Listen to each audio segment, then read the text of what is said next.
বাংলাদেশে বর্জ্য ব্যবস্থাপনা এবং স্যানিটেশনের সাথে সম্পর্কিত যে সকল কর্মীবৃন্দ রয়েছেন, যাদেরকে আমরা পরিচ্ছন্নতা কর্মী হিসাবেও চিহ্নিত করে থাকি, তাদের সামাজিক সুরক্ষা বিষয়ে আলোচনার জন্য আজকে আমরা এই অনুষ্ঠানের আয়োজন করেছি। আজকের এই ক্ষুদ্র প্রয়াসে আমাদের মাঝে উপস্থিত আছেন ওয়াটার এইড বাংলাদেশের ডিরেক্টর টেকনিক্যাল সার্ভিসেস জনাব তাহমিদুল ইসলাম। জনাব তাহমিদুল ইসলাম একজন প্রকৌশলীও এবং এই বিষয়ের সাথে দীর্ঘদিন ধরে কাজ করছেন। আমি প্রথমেই জনাব তাহমিদুল ইসলামকে এই অনুষ্ঠানে স্বাগত জানাচ্ছি। কেমন আছেন? থ্যাংক ইউ ভাই, ভালো আছি। অনুষ্ঠানের শুরুতেই আমি জনাব তাহমিদুল ইসলামকে অনুরোধ করছি বাংলাদেশের স্যানিটেশন এবং ওয়েস্ট ওয়ার্কারদের যে সামাজিক সুরক্ষার বিষয়ে বিভিন্ন চ্যালেঞ্জগুলি আছে এবং তাদের কার্যপরিধি নিয়ে কিছু বলবার জন্য। আজকের এই বিষয়টা তো আমরা জানি, অবশ্যই বাংলাদেশে এই ধরনের প্রচুর কর্মী রয়েছেন এবং তারা অনেক দিন ধরেই আমাদের এই সেক্টরে কাজ করছেন। বিশেষভাবে যদি এই কর্মীদের কোনো চ্যালেঞ্জ এবং তারা এই ধরনের কাজ করতে গিয়ে কী সমস্যার সম্মুখীন হন সেই বিষয়ে একটু দৃকপাত করেন। থ্যাংক ইউ ভাই। প্রথম জায়গা হচ্ছে যখন এই যে আমরা শব্দটা বললাম ধরেন প্রচুর, সো শব্দটা আসলে অগণিত, কারণ এটার আসলে সংখ্যাটাই এখন ঠিকমতো পাওয়া যাচ্ছে না। আমরা যদি সরকারি হিসাব দেখার চেষ্টা করি যে আসলে আমাদের স্যানিটেশন ওয়ার্কার বা আমরা পরিচ্ছন্নতা কর্মীও বলি, সেটা আসলে কত, এই সংখ্যাটা কখনো কখনো মানে বিভিন্ন নিউজ মিডিয়া এইসবের থ্রুতে যেটা আসছে তাতে 6 মিলিয়ন বা 60 লক্ষ মানুষ, এবং যেখানে সবাই যে আসলে একটা ফর্মাল কাজের মধ্যে যুক্ত এরকমটা না। ফর্মাল মানে আমরা অনেকেই হয়তো গোস্ট এমপ্লয়মেন্টের কথা জানি। সো সেই জায়গাতে যেটা হয় যে হয়তো সরকারি যে কর্মস্থলগুলো আছে সেখানে তাদেরকে নিয়োগ দেওয়া হয়, কিন্তু তারা আসলে স্যানিটেশন ওয়ার্কার হিসেবে বা পরিচ্ছন্নতা কর্মী হিসেবে কাজ করে না, কিন্তু সেই কাজটা অন্য কাউকে কন্ট্রাক্ট আউট করে এবং সে অ্যাজ গোস্ট এমপ্লয়ি সেখানে আসলে কাজ করে। সো এই জায়গাটা কারণে সংখ্যাটাও যেমন অনেক বেশি, আমরা আসলে পরিসংখ্যানটা সঠিকভাবে পাই না। সো এটা হচ্ছে প্রথম জায়গা। দ্বিতীয় জায়গা হচ্ছে এটা ইভেন প্রাইভেট সেক্টর যখন এখানে ঢুকলো, প্রাইভেট সেক্টর বলতে আমি নন গভর্নমেন্ট অর্গানাইজেশনের ক্ষেত্রেও বলি, এখানে তাদেরকে যে সুরক্ষা দেওয়া, যেটা আমরা অকুপেশনাল হেলথ অ্যান্ড সেফটির কথা বলি, এটাকে প্রথম ইন্ট্রোডিউস করে। এবং গভর্নমেন্টের দিক থেকে আমরা যদি দেখি যে বিভিন্ন পলিসি যেটা আছে একদম লেটেস্ট, ইভেন আইআরএফকে রেফার করেও যদি আমরা বলি, ইনস্টিটিউশনাল রেগুলেটরি ফ্রেমওয়ার্ককে রেফার করেও যদি বলি, সেখানেও বলা হয়েছে যে আমরা যে পরিচ্ছন্নতা কর্মীদেরকে কাজে মধ্যে ইনভলভ করব, তাদেরকে যাতে অবশ্যই আমরা occupational health and safety training provide করি এবং একই সাথে তাদেরকে সেটার যে সরঞ্জাম প্রয়োজন, যেটাকে আমরা সহজে পিপিই বলি, পার্সোনাল প্রোটেক্টিভ ইকুইপমেন্ট, এগুলো যাতে প্রোভাইড করা হয়। অর্থাৎ যিনি এমপ্লয়ার তিনি আসলে এনশিওর করবে যে এই ধরনের কাজে যখন এরকম পরিচ্ছন্নতা কর্মীরা আছে তারা এই সবগুলো সুরক্ষা ব্যবস্থাপনা পাচ্ছে। মানে আপনার কর্মস্থলের সুবাদেই বলি যে আইটিএন কিন্তু একটা মাইলস্টোন জায়গা তৈরি করেছে যে এটাকে ইনস্টিটিউশনালাইজ করা। এখন অকুপেশনাল হেলথ অ্যান্ড সেফটি বলি বা এই পরিচ্ছন্নতা কর্মীদের জন্য ট্রেনিংটা প্রোভাইড করা along with not only with the government but with other sector actors, আপনারা কিন্তু এটা প্রোভাইড করে যাচ্ছেন গত কয়েক বছর ধরে। সো এই জায়গাটা নিশ্চয়ই একটা মোমেন্টাম ক্রিয়েট করেছে। আমি বরঞ্চ বলবো যে হয়তো আপনি এখানে আমার থেকে ভালো অ্যাড করতে পারবেন যে কোন জায়গাটা তৈরি হয়েছে। বাট আমরা যেটা ফিল করেছি, আমরা যেটা করেছি সেটা হচ্ছে আমরা চেষ্টা করি এটাকে প্রতিনিয়ত মানে একটা প্র্যাকটিসের চর্চার মধ্যে রাখা। কারণ আমি হয়তো বছরে একবার ট্রেন্ড হলাম বা আমার জীবনের শুরুতে আমি যখন এমপ্লয়মেন্ট নিচ্ছি তখনই ট্রেন্ড হলাম, বাট এটা আমি প্র্যাকটিসে থাকলাম না, আমি রিফ্রেশার ট্রেনিং পেলাম না, কি করতে হবে আমি জানলাম না। সবথেকে ইম্পর্টেন্ট যেটা হয় আমাদের যে কোনো ধরনের পলিসি ইমপ্লিমেন্টেশনে, যে এটার আর কোনো ফলো আপ থাকে না। কারণ অ্যাজ এ সেন্স যে আমার আসলে রিপোর্টিং মেকানিজমটা নিয়ে আমি কনফিউজ থাকি। অর্থাৎ কেউ হয়তো হাত কেটে গেল এই কাজ করার সময়, এখন সে সরাসরি চলে যায় ফার্মেসিতে, সে না তার অর্গানাইজেশনকে জানায় কারণ সেখান থেকে সে কোনো বেনিফিট পাবে না।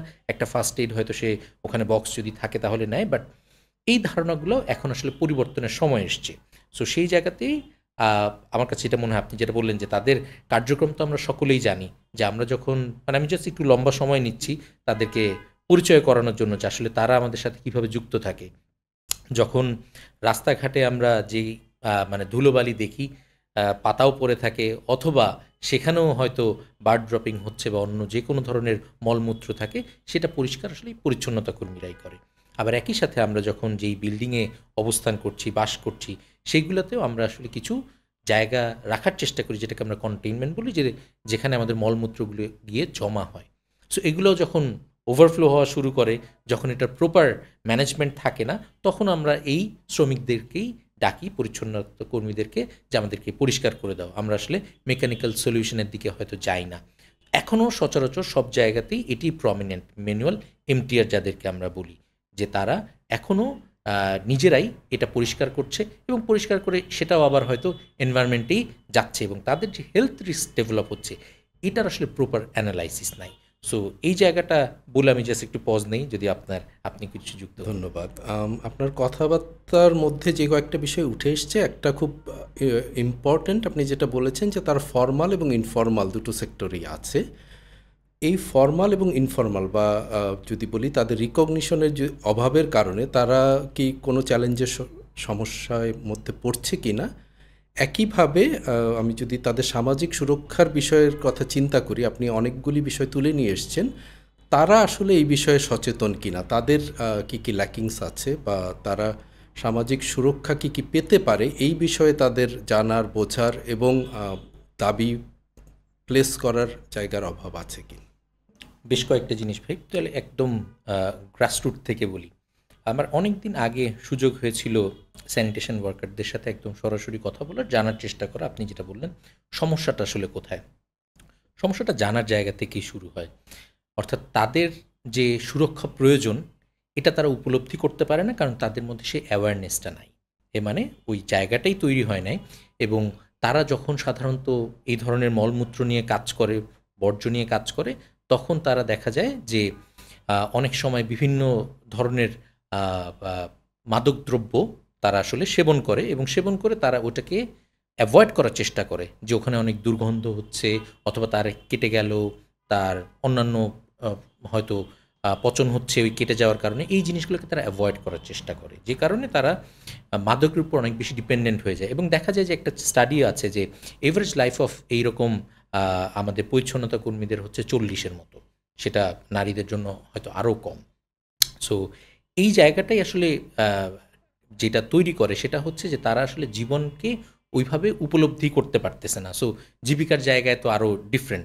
সে কখনো তার অধিকারকে মানে তার যে অধিকার আছে এটাকে সে আসলে দাবি আকারে অন্য কারো কাছে পেশ করতে পারবে, এরকম বড় কোনো প্ল্যাটফর্ম নেই। আমরা অনেকেই হয়তো দুই একটা অর্গানাইজেশনের কথা জানি যারা পরিচ্ছন্নতা কর্মীদেরকে নিয়ে ডেভেলপ করা, কিন্তু সেইগুলো অনেকগুলো রাজনৈতিক অরাজনৈতিক কারণে অনেক সময় খুব ভালোভাবে ফাংশনাল না, বা ফাংশন করে না। সো সেই জায়গাটায় আসলে আমি বলবো যে মূল চ্যালেঞ্জের জায়গা। একই সাথে আমাদের দিক থেকেও প্রোঅ্যাক্টিভনেসের কথা যদি আমরা বলি, যে গভর্নমেন্ট অর্গানাইজেশনগুলোতে প্রোঅ্যাক্টিভনেসের কিছুটা অভাব আছে, এবং গভর্নমেন্ট অর্গানাইজেশন যেহেতু প্রত্যেকটা ইউটিলিটি, সিটি কর্পোরেশন হোক বা পৌরসভা, সেখানেই মূলত পরিচ্ছন্নতা কর্মীদেরকে নিয়োগ দেওয়া হয়। এই জায়গাতে তারা আসলে প্রোঅ্যাক্টিভলি যে তাদের সুরক্ষার ব্যবস্থা করবে, ট্রেনিংয়ের ব্যবস্থা করবে, অ্যাওয়ারনেসের ব্যবস্থা, এই জায়গাটা তারা আসলে ওইভাবে আমলে নেয় না। যেটা তৈরি হয়েছে, অ্যাটলিস্ট আমি যেটুকু জানি, যে আমরা যারা নন প্রফিট অর্গানাইজেশন বা নন গভর্নমেন্ট অর্গানাইজেশন হিসেবে বাংলাদেশে কাজ করি, স্পেশালি যারা আসলে ইউকে ড্রিভেন এনজিওস আছে, তারা যেই রুলটা আমরা ফলো করার চেষ্টা করি, যে আমাদের থেকে যারা সাবকন্ট্রাক্টেড হয় বা কন্ট্রাক্ট আউট হয় যখন কোনো কাজের, মানে সাবকন্ট্রাক্ট এই শব্দটা ব্যবহার করলাম কারণ আমরা সরাসরি মিউনিসিপ্যালিটির সাথে কাজ করতে চাই, তখন একটা পর্যায়ে হয়তো আমরা কোনো একটা অন্য অর্গানাইজেশনকে, লোকাল অর্গানাইজেশনকে এমপ্লয় করার চেষ্টা করি কোনো একটা কাজের জন্য। ওই সময় আমরা কিছু ক্লজ দিয়ে দিই, যার মধ্যে একটা ইম্পর্টেন্ট ক্লজ হচ্ছে তার শ্রমিক, সেটা পরিচ্ছন্নতা কর্মী হোক বা একটা কনস্ট্রাকশনের শ্রমিক হোক, এই শ্রমিকের যে জীবনের নিরাপত্তা, তার যে occupational health and safety plus insurance, এই সব কিছু কাভার্ড করা হবে ওই অর্গানাইজেশনের দায়িত্ব। সো এই জায়গাটা একটা জায়গা যে প্রোঅ্যাক্টিভলি আমরা আসলে তাদের জন্য কোনো কিছু তৈরি করছি না। আর সবথেকে ইম্পর্টেন্ট যে এলিমেন্টটা আমাদের আসলে সামাজিকভাবে তৈরি হয়, সেটা হচ্ছে আমরা তাদেরকে শ্রেণী বৈষম্যে ফেলে দিই। অর্থাৎ তারা বলতে আমি পরিচ্ছন্নতা কর্মীদেরকে বলতেছি, অনেক আগে বা এখনও এই জিনিসটা কিছু কিছু জায়গায় প্রচলন আছে, যে একই চায়ের কাপে সাধারণ মানুষ এবং পরিচ্ছন্নতা কর্মী চা খায় না। একই সিটে হয়তো চায়ের আড্ডা বা আমাদের যে টং দোকান আছে সেখানে গিয়ে তারা হয়তো বসে একইভাবে সবার সাথে চা সেবন করতে পারে না। সো এই জায়গাটা এখনও তৈরি হয়নি সমাজের মধ্যে, এই বৈষম্যটা এখনও রয়ে গেছে। অসংখ্য ধন্যবাদ। এই যে সামাজিক বৈষম্যগুলির কথা বললেন এবং একই সাথে তাদের আইএনজিও ইনিশিয়েটিভ অথবা কিছু কিছু প্রতিষ্ঠান কর্তৃক তাদের সামাজিক সুরক্ষার জন্য কিছু কিছু মডেল তৈরি করা হয়েছে, কিন্তু মোটা দাগে পলিসিগতভাবে এবং ইনস্টিটিউশনাল ফ্রেমওয়ার্কে কি আপনি কোনো গলদ দেখেন কিনা বা স্ট্রেংথেন করার কোনো সুযোগ দেখেন কিনা? আমি স্ট্রেংথেন করার জায়গাটাই বলি, সেটা হচ্ছে যে রিসেন্টলি ইদ্রা ইদ্রা হচ্ছে ইন্স্যুরেন্স ডেভেলপমেন্ট অথরিটি যারা আছে, রেগুলেটরি অথরিটি, সো তারা আসলে একটা ভালো উদ্যোগ নিয়েছে। তারা যে সকল নন গভর্নমেন্ট অর্গানাইজেশন আছেন যারা এই সেক্টরে এই শ্রমিকদেরকে নিয়ে কাজ করছেন, ইভেন তাদের জন্য ইন্স্যুরেন্স প্যাকেজ তৈরিও করেছেন কয়েকবার, প্লাস হচ্ছে যারা আসলে ইন্স্যুরেন্স ব্রোকার এবং ইন্স্যুরেন্স সার্ভিস প্রোভাইডার বা আমরা যাদেরকে ইন্স্যুরেন্স কোম্পানি নামে চিনি, তাদেরকে নিয়ে একসাথে বসেছে। বেশ কয়েকটা রাউন্ডে তারা আলোচনা করেছে এবং সেই ডিসকাশনের একটা ফলাফল হিসেবে তারা যেটা ইন্ট্রোডিউস করতে চেয়েছে সেটা হচ্ছে যে একটা গাইডলাইন যেটা আসলে ইন্স্যুরেন্স কোম্পানিগুলোকে হেল্প করবে টু অফার একটা লো কস্ট ইন্স্যুরেন্স প্যাকেজ, যেটা আসলে এই ধরনের পরিচ্ছন্নতা কর্মীদের জন্য হবে। সো এখন হয়তো দুই একটা অর্গানাইজেশন এগিয়ে এসছে, তারা তৈরি করেছে, মানে আমরা যদি উদাহরণ দিয়ে বলি যে ওয়াটারএইড, ওয়াদা এবং চার্টার্ড মিলে আমরা একটা ইন্স্যুরেন্স প্যাকেজ, যেটাকে আমরা সহজে এসএনএস বলি বা এটা স্বাস্থ্য নিরাপত্তা স্কিম, এটাকে ইন্ট্রোডিউস করেছি। বাট এরকম আরও বেশ কিছু ইন্ট্রোডাকশনের সাথে প্র্যাকটিক্যাল অ্যাকশন জড়িত ছিল, এসএনভি জড়িত ছিল। সো এই জায়গাগুলো মানুষের মধ্যে একটা এক্সপেকটেশন তৈরি করেছে যে হ্যাঁ, যদি আমার ইন্স্যুরেন্স কোম্পানিগুলো চায় তাহলে তারা আসলে এটা তৈরি করতে পারে। এটা হয়তো মানে একদম খুব একটা লাভজনক ভেঞ্চার হবে না, কিন্তু এটা আসলে প্রয়োজন। অর্থাৎ আমরা প্রয়োজনের খাতিরে তো আসলে বিভিন্ন জিনিসের উদ্ভাবনও হয় এবং প্রয়োজনের খাতিরে আমরা ইভেন কনস্টিটিউশনও পরিবর্তন করতে রাজি হয়ে যাই। সো এই জায়গাটা এই মুহূর্তে আমি বলবো যে বেশ অনেক বছরের প্রচেষ্টায় এফএসএম নেটওয়ার্কের একটা বড় ভূমিকা ছিল এই জায়গাটায় রোল প্লে করাতে, যে সেখানে যাতে আমাদের রেলেভেন্ট মিনিস্ট্রিজ, রেলেভেন্ট ডিপার্টমেন্ট বিভিন্ন আলোচনায় আসে। সো বেশ গত 2-3 বছর ধরে যতগুলো আলোচনা হয়েছে, আমি বলবো যে এটার একটা রেজাল্ট আমরা আসলে এখন এই পলিসি স্ট্রেংথেনিংয়ে দেখতে পাচ্ছি। অবশ্যই একটা সুযোগ বা গ্যাপ যেটা আমি বলবো যে সরকারের দিক থেকে আছে, যে আমাদের যদি গভর্নমেন্টের বেশ কিছু প্রোগ্রাম আছে যেটাকে আমরা এসএনএন প্রোগ্রাম বলি, বা সহজে যে সবার জন্য মানে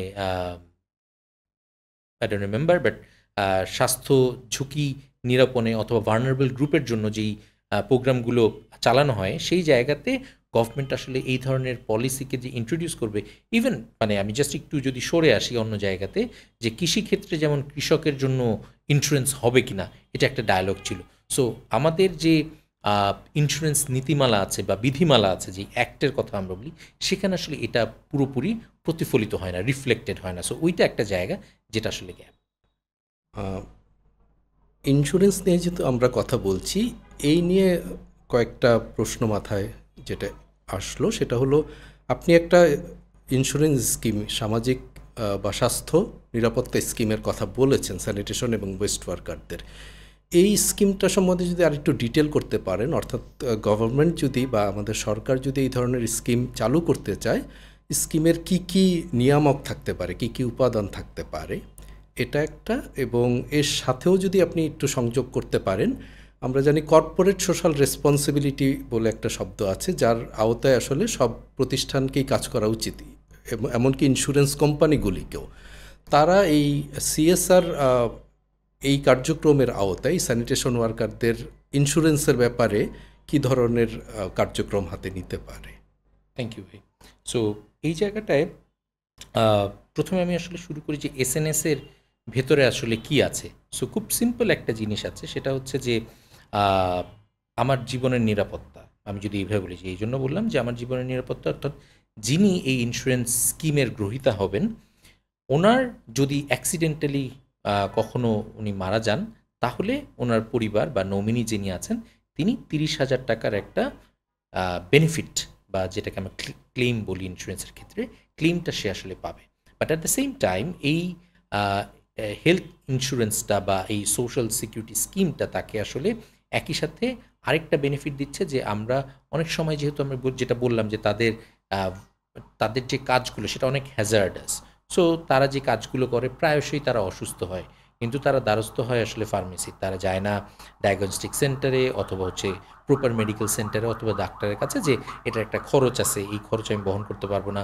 সরকারি যে জায়গাগুলো আছে অনেক কিউ আছে, যেটা শ্রেণী বৈষম্যের কথা বললাম, ওখানেও তারা পায় না। সো তারা আসলে এখন যে কোনো অ্যাটলিস্ট এসএনএস এর নেটওয়ার্কে 250টা হসপিটাল ডায়াগনস্টিক সেন্টার এনলিস্টেড আছে।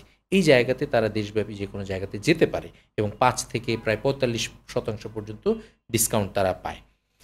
যে উপাদানের কথা আপনি বলছিলেন যে ইম্পর্টেন্ট জিনিস হচ্ছে এই দুইটা, অর্থাৎ আমি যদি কোনো ইন্স্যুরেন্স প্যাকেজ তৈরি করি, শুধুমাত্র আমার লাইফ ইন্স্যুরেন্স যথেষ্ট না, আবার শুধুমাত্র হেলথ ইন্স্যুরেন্সটাও যথেষ্ট না, আমাকে আসলে কম্বিনেশন নিয়ে আসতে হবে। এবং এই জায়গাতে গভর্নমেন্ট যদি আসলে স্টার্ট করতে চায়, বা আপনি যেটা বললেন যে সিএসআর থেকে যদি কোনো অর্গানাইজেশন স্টার্ট করতে চায়, they can start with individual, they can start with group. মানে এখন যদি আমরা আসলে সামনের দিকে তাকাই, তাহলে যেটা হচ্ছে যে আমরা হয়তো ইন্ডিভিজুয়ালি অনেকে নিতে ইন্টারেস্টেড হচ্ছে এই ইন্স্যুরেন্স, কিন্তু এটার ক্লেম প্রসেসটা তার জন্য করাটা হয়তো অনেক সময় ডিফিকাল্ট হয়ে যায়। বাট উই হ্যাভ সিন যে প্রায় মানে আনফর্চুনেটলি প্রায় 60 জন এই গ্রহীতা আউট অফ 21,000 যারা আসলে এই ইন্স্যুরেন্স স্কিমের আওতায় এসছে, তারা মারা গেছেন, কিন্তু ক্লেম আসলে হয়েছে মাত্র 45টা। কেন বাকিগুলো হয় না, 15টা কেন হলো না? দেয়ার আর মাল্টিপল রিজন। এক, হয়তো সে কাগজগুলো ঠিক মতো দেয়নি, যাকে নমিনি করেছে সে হয়তো প্রপারলি ইনফর্ম না, তার ক্লেমটাই আসেনি। এরকম অনেকগুলো ঘটনা ঘটে, যেটা গ্রুপ ইন্স্যুরেন্সের ক্ষেত্রে দেখা যায় অর্গানাইজেশন এটাকে ওন করে, তারই আসলে একটা লোক থাকে যে হ্যাঁ, কারণ অর্গানাইজেশন তো জানে এই লোকটা আসলে বা এই কর্মীটা আমার মারা গেছে, বা এই কর্মীটার স্বাস্থ্যগত কোনো সমস্যা চলছে, তার চিকিৎসা দরকার। সো সেই জায়গাতে তারা হেল্প করতে পারে। So interestingly even from private sector, Harpic আমি দেখলাম যে বেশ কয়েকদিন আগে এগিয়ে এসছে, বছরখানেক হয়ে গেছে অলমোস্ট, যে তারাও এরকম হেলথ কার্ড প্রোভাইড করছে along with other non government organisation. So things are there. এই সিএসআর থেকেও যে এই ধরনের উদ্যোগ নেওয়া যায় এবং আমরা পরিচ্ছন্নতা কর্মীদেরকে এই নিরাপত্তা বলয়ের মধ্যে নিয়ে আসতে পারি, এটা আসলে সম্ভব। সো গভর্নমেন্টের পক্ষে এই প্যাকেজটা ইন্স্যুরেন্স কোম্পানিদেরকে অফার করার জন্য কি বলে বাধ্য করতে হেল্প করতে পারে, এবং এটার জন্য যে ফাইন্যান্সিয়াল রিসোর্সেস যেটা দরকার, সেটা আসলে আমরা প্রাইভেট সেক্টরের কাছ থেকে তাদের কর্পোরেট সোশ্যাল রেসপন্সিবিলিটির আওতায় আমার মনে হয় যে আমরা উদ্যোগটাকে মানে প্রমোট করতে পারি না। এখানে আরেকটা প্রশ্ন চলে আসে, সেটা হলো এই যে ইন্স্যুরেন্সের কথা আপনি বললেন, এটার প্রিমিয়ামটা কত এবং এটা তাদের জন্য অ্যাফোর্ডেবল কিনা, এবং একইভাবে এবং সিএসআর অথবা আমরা যদি বলি ইনস্টিটিউশনাল অ্যারেঞ্জমেন্টে, অর্থাৎ সরকারি যে প্রতিষ্ঠানগুলি তাদেরকে নিয়োগ করে তাদের মাধ্যমে এই প্রিমিয়ামটা দেওয়ার ব্যবস্থা করা যেতে পারে কিনা। রাইট, একটা হচ্ছে এইটার প্রিমিয়াম খুব কম, এটার বছরে প্রিমিয়াম অ্যাটলিস্ট এসএনএসের ক্ষেত্রে প্রিমিয়াম হচ্ছে 200 টাকা পুরো বছরের জন্য দেওয়া লাগে। যদি আমরা ডলারও কনভার্ট করি, লেস দ্যান $2। সো খুবই কম, এবং যেটা একজন ইন্ডিভিজুয়ালের পক্ষেও দেওয়া সম্ভব, কারণ আমরা এখন জানি যে সরকার অ্যাটলিস্ট যাদের আমরা গ্রাসরুটে যারা কাজ করে এই ধরনের নিম্ন আয়ের মানুষের জন্য কিছু বেতনের স্কেল নির্ধারণ করে দিয়েছে, যে এত কমে আসলে তাকে বেতন দেওয়া যাবে না। সো আমরা যদি পারিশ্রমিকের দিক থেকেও দেখি যে এই ধরনের পরিচ্ছন্নতা কর্মী বা নিম্ন আয়ের যারা মানুষ আছে, তাদের 1010 টাকা মিনিমাম হয়তো মাসে ইনকাম আছে, এবং বছরে যদি আমি হিসাব করি তাহলে 1,20,000 টাকার মতো হয়ে যাচ্ছে। যদিও আমরা সংখ্যাগতভাবে যখন জিডিপি দেখব পার পার্সন অনেক বেশি, বাংলাদেশ অনেকখানি উন্নয়ন করেছে, কিন্তু এই সামান্য 200 টাকা সে যদি পুরো বছরের জন্য তার যে খরচ থেকে দিচ্ছে, এবং সে যে হেলথ বেনিফিটসগুলো এইটার থ্রুতে মাত্র 200 টাকার বিনিময়ে সে হয়তো 1,000 টাকার ডক্টরকে কনসাল্ট করতে গিয়ে 45% ডিসকাউন্ট পাচ্ছে। মানে এই সুযোগগুলো তাকে আসলে এই 200 টাকা থেকে অনেক বেশি বেনিফিট দেয়। We are trying to calculate, আমরা আসলে এই মুহূর্তে আমাদের যারা গ্রহীতা ছিলেন, যেটা বললাম প্রায় 21,000, তাদেরকে রিচ আউট করার চেষ্টা করতেছি যে কত টাকা এই যে 200 টাকা ওনারা ইনভেস্ট করলেন, ওনারা আসলে কত টাকা গত 1 বছরে খরচ করেছেন। এটা যখন আমরা জানতে পারবো তখন হয়তো ফিগারটা ভালো বলতে পারবো। বাট একটা র্যান্ডম ফিগার যদি আমি বলি, এটা 10 থেকে 20 গুণ পর্যন্ত তারা আসলে এটার থেকে বেনিফিটটা পেয়েছে, যেই টাকাটা তারা ইনভেস্ট করেছে। একই সাথে ভাই যেটা বলছিলেন যে এখানে গ্রুপ ইন্স্যুরেন্স বা ইনস্টিটিউশন কীভাবে হেল্প করতে পারে, দেয়ার আর এক্সাম্পলস। যেমন হচ্ছে আমরা লক্ষ্মীপুর মিউনিসিপ্যালিটি পৌরসভার সাথে কাজ করেছি, আমরা চট্টগ্রাম সিটি কর্পোরেশনের সাথে কাজ করেছি। এই দুটো জায়গাতে একটা ইউনিক ইনিশিয়েটিভ আছে। চট্টগ্রাম সিটি কর্পোরেশনে মেয়র একটা ফান্ড আছে, মেয়র্স ফান্ড বলে, এটা দিয়ে ওনার যে পরিচ্ছন্নতা কর্মী যারা আছে তাদের ইন্স্যুরেন্স স্কিমের যে প্রিমিয়ামটা এটা আসলে তারা দিয়ে দিয়েছে। আর লক্ষ্মীপুরের ক্ষেত্রে মিউনিসিপ্যালিটি এই পুরো অ্যারেঞ্জমেন্টটা করেছে। তারা ইভেন এই এসএনএস স্কিম আসার আগ থেকেই তাদের প্রায় 200 এনলিস্টেড যেই পরিচ্ছন্নতা কর্মী আছেন তাদেরকে ওনারা অলরেডি এই insurance coverage, sort of insurance কাভারেজের ভিতরে নিয়ে আসছেন, যে যদি কারণে অনাকাঙ্ক্ষিত কারণে মারা যান তাহলে মেয়রের তরফ থেকে অর্থাৎ মিউনিসিপ্যালিটির তরফ থেকে তাকে একটা অনুদান দেওয়া হবে। সো এই প্রসেসটা অলরেডি ইনস্টিটিউশনালাইজ ছিল। সো দেয়ার আর এক্সাম্পলস, এটা সম্ভব। খুবই ভালো উদ্যোগ। এখন একটু যদি জানতে চাই, আপনি 250 হসপিটাল এবং ক্লিনিকের কথা বলেছেন আপনাদের কাজের মাধ্যমে, যেখানে এই ধরনের কর্মীরা সেবা গ্রহণ করতে পারে ইন্স্যুরেন্সের আওতায়। কোনো অভিজ্ঞতা আছে কি না যে এই হসপিটালগুলিতে তারা যখন যায় তারা যেই সামাজিক বৈষম্যের কথা বললেন ওরকম কোনো বৈষম্যের শিকার হয়েছেন কি না, সার্ভিস পেতে দেরি হয়েছে কি না, অথবা তাদেরকে অন্য ধরনের রোগী হিসাবে ট্রিট করা হয়েছে কি না, এই ধরনের কোনো অভিজ্ঞতা? একই সাথে এইটা তাদের ডিগনিটিতে কোনো রকম এফেক্ট করে কিনা বা হেল্প করে কিনা?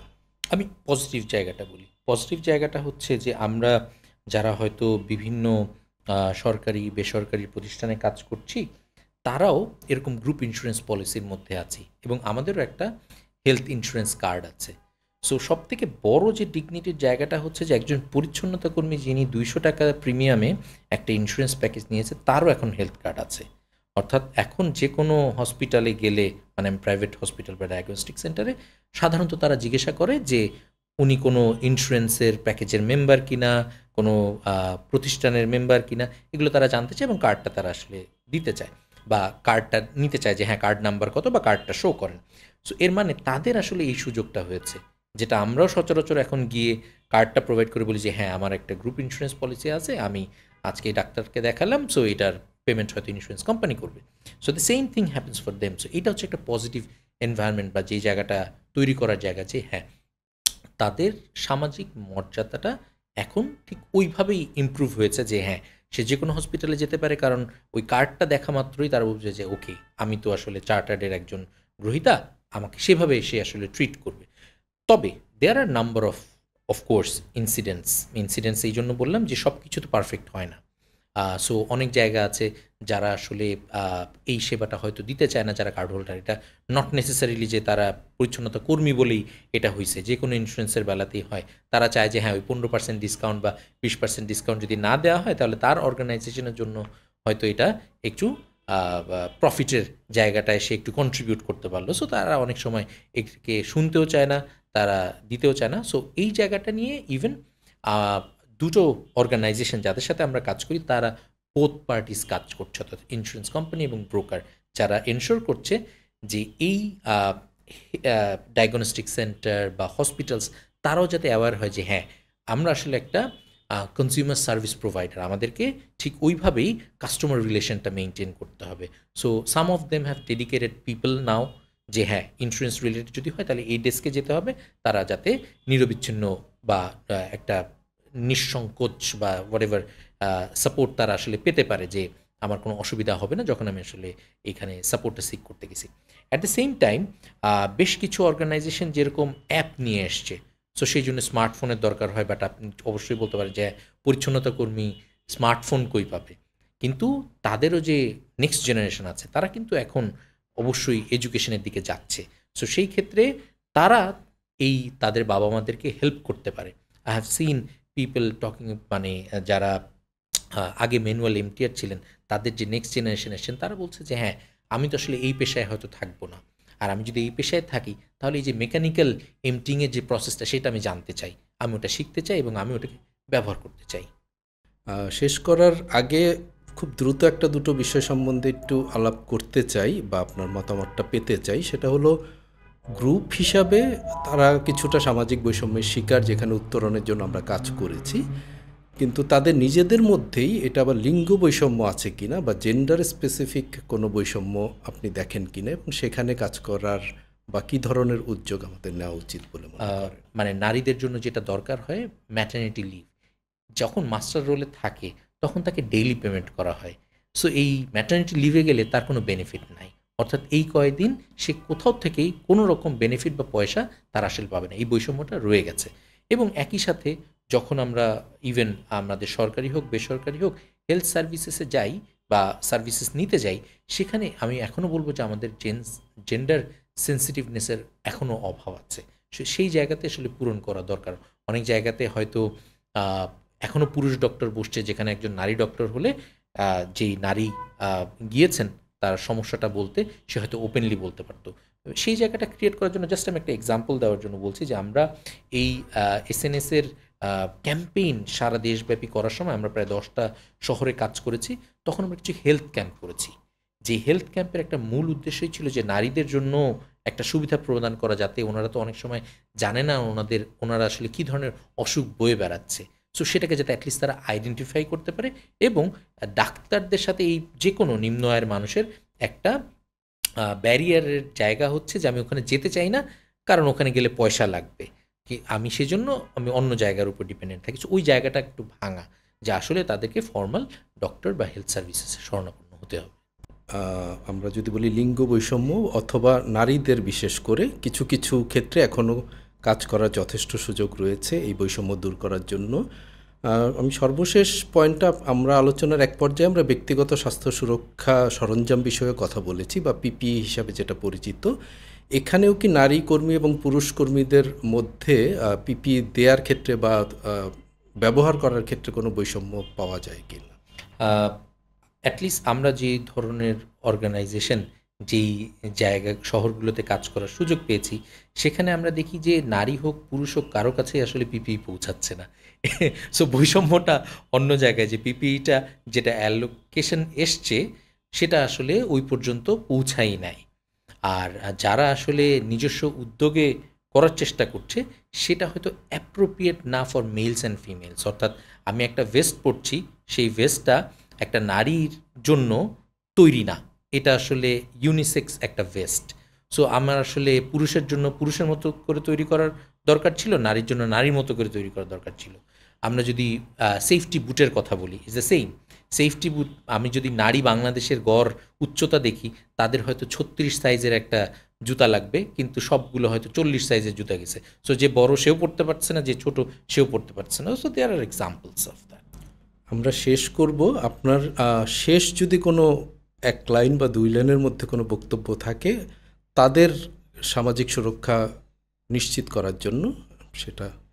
ওকে, থ্যাংক ইউ ভাই। সো লাস্ট ওয়ার্ডস আমি আসলে 2টা জায়গাতে বলবো। যে এক, অবশ্যই ধন্যবাদ দিতে চাই FSM network and practical action as secretariat যে এরকম একটা উদ্যোগ নেওয়ার জন্য। সো এই কথাটা আজকে আমরা যেভাবে বলছি, ওনাদের থেকেও যদি আমরা শুনতে পারি সরাসরি, এবং সেই রাস্তাটা যদি আমরা আসলে তৈরি করতে পারি, যে সংযোগস্থলটা ইন্স্যুরেন্স প্রোভাইডার অথবা সুরক্ষা সরঞ্জাম যারা প্রোভাইড করে ওনাদের তরফ থেকে সরাসরি যদি আমরা ওনাদের সাথে বসাতে পারি, তাহলে একটা ভালো জায়গা আসলে তৈরি হবে, যেটা হচ্ছে অধিকার আদায়ের জায়গা। আমি যদি এইভাবে বলি, যেটা আসলে তাদের অধিকার, মানে আমি একটা ভার্নারেবল কাজ করব এবং আমি কোনো ইনসেন্টিভ পাবো না। কারণ আমরা দেখি যে সাধারণত হার্ডশিপ অ্যালাউন্স থাকে, যারা ইভেন জাহাজে চাকরি করে 3 মাস ধরে সমুদ্রের পানিতে ভেসে বেড়ায়, তখন তাদেরকে একটা আলাদা ইনসেন্টিভ দেওয়া হয়। কিন্তু আজকে যারা কোভিডের সময় আমরা যখন ঘরে বসেছিলাম, যখন তারা রাস্তায় গিয়ে আমাদের ময়লা পরিষ্কার করেছে, আমাদের যখন সেপটিক ট্যাঙ্ক ফুল হয়ে গেছে বা পিট ফুল হয়ে গেছে সেটাকে এমটি করেছে, এরকম হ্যাজার্ডাস কাজ যারা করছে তাদেরকে আমরা কোনো হার্ডশিপ অ্যালাউন্স দিই না। So we should focus on that part as well. অসংখ্য ধন্যবাদ জনাব মোহাম্মদ তাহমিদুল ইসলাম। আমরা আসলে আজকে অনেকগুলি চ্যালেঞ্জের পাশাপাশি আশার কথাও শুনলাম, এবং ভবিষ্যতে আমরা যারা এই কাজের সাথে সংশ্লিষ্ট তাদের সাথে সরাসরি সরকারি বেসরকারি প্রতিষ্ঠান এবং ইন্স্যুরেন্স কোম্পানি সহ অন্য যারা তাদের সামাজিক সুরক্ষা বিষয়ে কাজ করতে পারেন সকলকে সাথে নিয়ে আমাদের এই আলোচনা এবং উদ্যোগকে এগিয়ে নিয়ে যাব।